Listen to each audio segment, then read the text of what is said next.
இன்றைக்கி நம்ம வேற்றுமைங்கிற பாடத்தை பார்க்க போகிறோம்.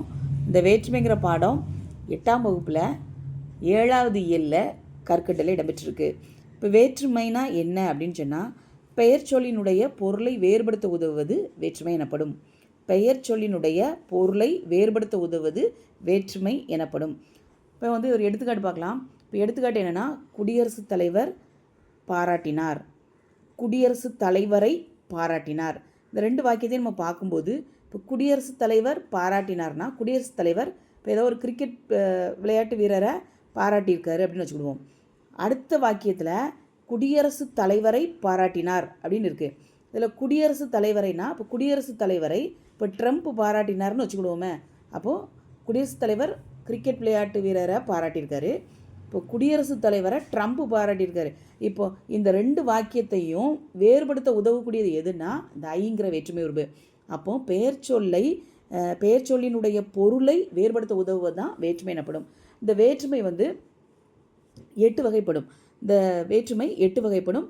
முதல் வேற்றுமை, 2ஆம் வேற்றுமை, 3ஆம் வேற்றுமை, 4ஆம் வேற்றுமை, 5ஆம் வேற்றுமை, 6ஆம் வேற்றுமை, 7ஆம் வேற்றுமை, 8ஆம் வேற்றுமை. இதில் முதல் வேற்றுமைக்கும் 8ஆம் வேற்றுமைக்கும் உருபு கிடையாது. 2ஆம் வேற்றுமையிலிருந்து 7ஆம் வேற்றுமை வரைக்கும் உள்ள உருபுகள் எழுதுனா ஐ ஆல் கு இன் அது கண், ஐ ஆல் கு இன் அது கண். இன்னும் நம்ம கொஞ்சம் விரிவாக பார்க்கும்போது சில வேற்றுமை உருபுகள் வரும். ஆனால் அந்த ஐயால் கு இன் அது கண் மட்டும் பெரும்பாலும் பயன்படுத்தப்படும். அதனால தான் ஐயால் கு இன் அது கண்ணை நம்ம முதல்ல சொல்கிறோம். இப்போ வேற்றுமை உருபுகள் வெளிப்படையாக வந்தால் அது வேற்றுமை தொடர்னு சொல்லுவோம். இது வேற்றுமை உருபுகள் மறைஞ்சு வந்தால் அது வேற்றுமை தொகைன்னு சொல்லுவோம். இப்போ 8ஆப்லேயே இன்னொரு தொகைநிலை தொடர்கள்னு ஒரு இலக்கணம் வரும். அதை சொல்லித்தரும்போது நான் சொல்கிறேன். இப்போ தொகை அப்படின்னாலே மறைந்து வர்றது, வேற்றுமை தொகைனா வேற்றுமை உருவுகள் மறைஞ்சு வருது. இதை ஞாபகத்தில் வச்சுக்கிடணும். இப்போ முதல் வேற்றுமை பார்க்க போகிறோம். இப்போ முதல் வேற்றுமைனா எழுவாய் வேற்றுமை அப்படின்னு சொன்னேன். இப்போ எழுவாய் வேற்றுமை அப்படின்னா என்ன அப்படின்னு சொன்னால், இப்போ எழுவாய் வேற்றுமை இப்போ நம்ம இங்கிலீஷில் நம்ம சென்டென்ஸ் பேட்டர்ன் படிக்கும்போது சப்ஜெக்ட், வேர்பு, ஆப்ஜெக்ட் இதெல்லாம் பார்ப்போம். அப்போ பார்க்கும்போது இதில் எழுவாய் வேற்றுமை அப்படின்னு சொன்னாச்சுன்னா அதில் உள்ள சப்ஜெக்ட்டு சொல்கிறோம்ல, அதுதான் எழுவாய் வேற்றுமை. இப்போ நான் சொல்கிறேன்னா, இப்போ எடுத்துக்காட்டாக நான் என்ன சொல்கிறேன்னா, பாவை வந்தாள் அப்படின்னு இருக்கு. இதில் பாவைங்கிறது எழுவாய், பாவைனா எழுவாய். பெரும்பாலும் தமிழில் எழுவாய்ங்கிறது ஃபஸ்ட்டு தான் வரும். ஏதாவது ஒரு சில இந்த செய்யுள்ள இல்லை சில நேரங்களில் என்ன செய்யலாம், பின்னாடி வரலாம். இப்போ கண்டேன் சீதையை, அதில் கண்டேன் அப்படிங்கிறது பயனிலை, சீதையைங்கிறது எழுவாய். இந்த மாதிரி ஒரு சில இடங்களில் என்ன செய்யலாம், எழுவாய் பின்னால் வரலாம். பெரும்பாலும் தமிழில் எழுவாய்ங்கிறது முதல்ல தான் வரும். இப்போ இந்த எழுவாய் அப்படிங்கிறது உருபு கிடையாது. எழுவாய் வேற்றுமைக்கு உருபு கிடையாது. இப்போ இந்த எழுவாய் வேற்றுமையில் என்னென்னா எந்த வேற்றுமை உருபுகளும் இதில் வராது. அதை வச்சு நம்ம இதை எழுவாய் வேற்றுமைன்னு கண்டுபிடிச்சலாம். எந்த வேற்றுமை உருபுகளுமே இதில், அதாவது ஐயால் கூயின் அதுக்குன்னு எதுவுமே வராது. இயல்பாக அது ஒரு பொருளை தரும். அதனால் இதை எழுவாய் வேற்றுமைன்னு சொல்லுவாங்க. அடுத்து 2ஆம் வேற்றுமை. இப்போ 2ஆம் வேற்றுமையினுடைய உருபு நமக்கு என்னென்னா ஐ. இந்த 2ஆம் வேற்றுமை உருபை நம்ம செய்யப்படுபொருள் வேற்றுமைன்னு சொல்லுவாங்க. ரொம்ப முக்கியமானது. 2ஆம் வேற்றுமை உருபை செய்யப்படுபொருள் வேற்றுமை அப்படின்னு சொல்லுவாங்க. ஏன் அப்படின்னு சொன்னாச்சுன்னா, இது ஆக்கல், அழித்தல், அடைதல், நீத்தல், ஒத்தல், உடைமை ஆகிய பொருளில் இது வரும். இப்போ இது எதுக்காக செய்யப்படும் பொருள் வேற்றுமைன்னு சொல்லுவாங்கன்னா, இப்போ எடுத்துக்காட்டு பார்ப்போம். கபிலர் பரணரை புகழ்ந்தார் அப்படின்னு இருக்கு. இப்போ அடுத்ததில் கபிலரை பரணர் புகழ்ந்தார்ன்னு இருக்கு. இப்போ இந்த வேற்றுமை உருபு எதை சேருதோ அது செய்யப்படும் பொருளாக மாறிடும். இப்போ இதில் பரணரைன்னு இருக்குது. இந்த பரணரையில் ஐ சேரும்போது இந்த பரணருங்கிறது செய்யப்படும் பொருளாக மாறிடும். அதே மாதிரி இங்கே கபிலரைன்னு இருக்குது. இதில் கபிலரில் ஐ சேரும்போது இந்த கபிலரைங்கிறது செய்யப்படும் பொருளாக மாறிடும். அதனால தான் இதை செய்யப்படும் பொருள் வேற்றுமை அப்படின்னு சொல்லி இந்த 2ஆம் வேற்றுமையை சொல்கிறோம்.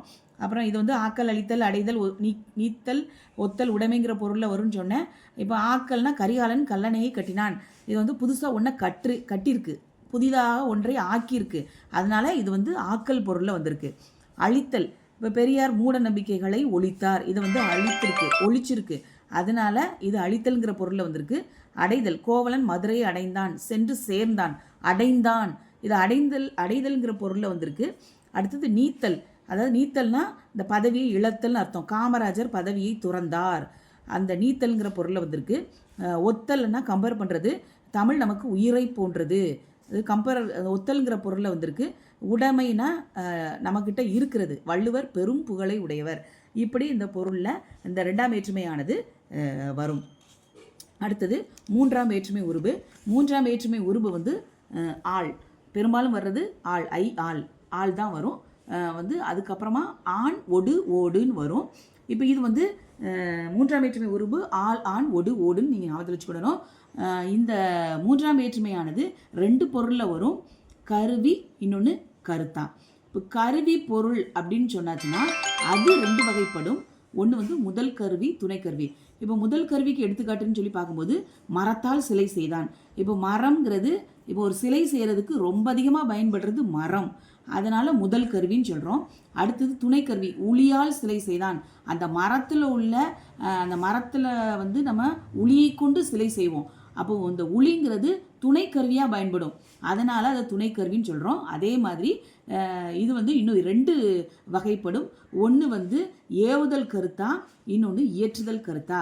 இப்போ ஏவுதல் கருத்தா அப்படின்னு சொன்னாச்சுன்னா கரிகாலனால் கல்லணை கட்டப்பட்டது அப்படின்ட்டு இருக்கு. இப்போ கரிகாலன்கிறது ஒரு மன்னன், அவன் அவனுடைய வேலையாட்களை ஏவி அந்த வேலையை செய்ய சொல்கிறான், அதனால் அது ஏவுதல் கருத்தா.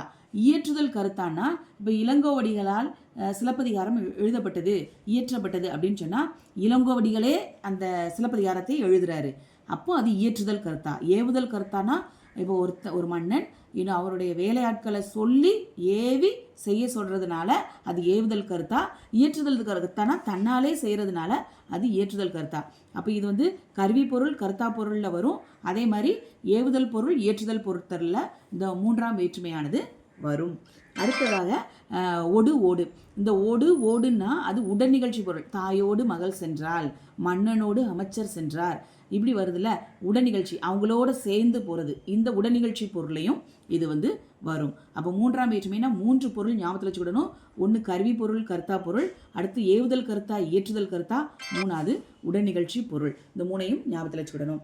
அடுத்தது 4ஆம் வேற்றுமை. 4ஆம் வேற்றுமை உருபு ஐ ஆல் கூ தான் 4ஆம் வேற்றுமை உருபு. இது கொடை, பகை, நட்பு, தகுதி, அதுவாதல், பொருட்டு, முறை, எல்லை, இந்த பொருள்களில் வரும். கொடைனா ஒருத்தருக்கு உதவி செய்கிறது, முல்லைக்கு தேர் கொடுத்தான். பகைனா எதிர், நம்ம பகையாளியாக இருக்கிறது. புகை நமக்கு பகை. அடுத்தது நட்பு, கபிலருக்கு பரணர் நண்பர் அப்படின்னு சொல்லி நண்பராக இருக்கிறது. அடுத்தது தகுதி, கவிதைக்கு அழகு கற்பனை. அடுத்தது அதுவாதல், தயிருக்கு பால் வாங்கினான், இதுக்காக இதை வாங்கினான் அப்படிங்கிறதுக்கு. அதுவாதல்னா இதுக்காக இதை வாங்கினான் அப்படிங்கிற மாதிரி.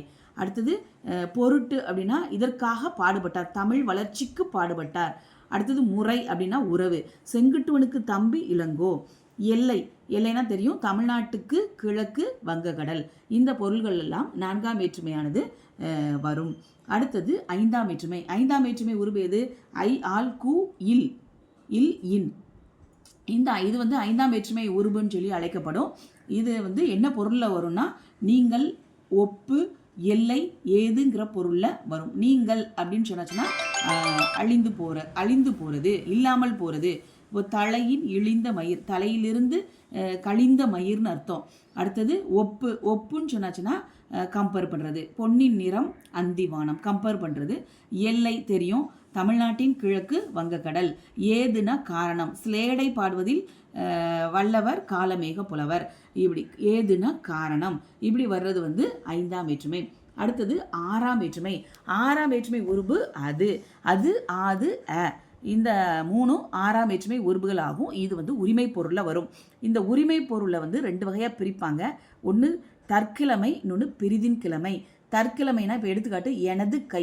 இந்த தற்கிழமைனா இப்போ எனதையும் என்னுடைய கையை பிரிக்க முடியாது.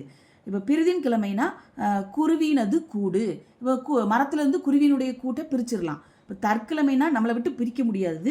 பிரிதின் கிழமைனா கூட்டையும் மரத்தையும் பிரிச்சிடலாம்ல, அது பிரிதின் கிழமை என அழைக்கப்படும். அடுத்தது 7ஆம் வேற்றுமை. 7ஆம் வேற்றுமையினுடைய உருபு கண். ஐ ஆல் கூ இல் இன் அது கண். இப்போ கண் தான் 7ஆம் வேற்றுமை உருபு. இந்த 7ஆம் வேற்றுமை உருபில் இன்னும் சில உருபுகளும் வரலாம். அது மேல், கீழ், கால், இல், இடம், அந்த மாதிரி உருபுகளும் வரலாம். இப்போது இல்லுங்கிறன்னு சொல்லி பார்க்கும்போது அது 5ஆம் வேற்றுமையிலையும் வருது, 7ஆம் வேற்றுமையிலையும் வருது. இப்போ 5ஆம் வேற்றுமையில் வரும்போது அது நீங்கள் பொருளில் வரும், 7ஆம் வேற்றுமையில் வரும்போது அது கண்கிற இடப்பொருளில் வரும். 5ஆம் வேற்றுமையில் அது வந்து நீங்கள் பொருளில் வரும். அப்படி வச்சு நம்ம கண்டுபிடிக்கணும். 7ஆம் வேற்றுமையில் அது இடப்பொருளில் வரும். இதை வச்சு நம்ம என்ன செஞ்சுக்கலாம், 7ஆம் வேற்றுமையை கண்டுபிடிச்சிடலாம். அடுத்தது 8ஆம் வேற்றுமை. 8ஆம் வேற்றுமைனா அது வந்து விழி வேற்றுமை, அதுக்கு உருபு கிடையாது.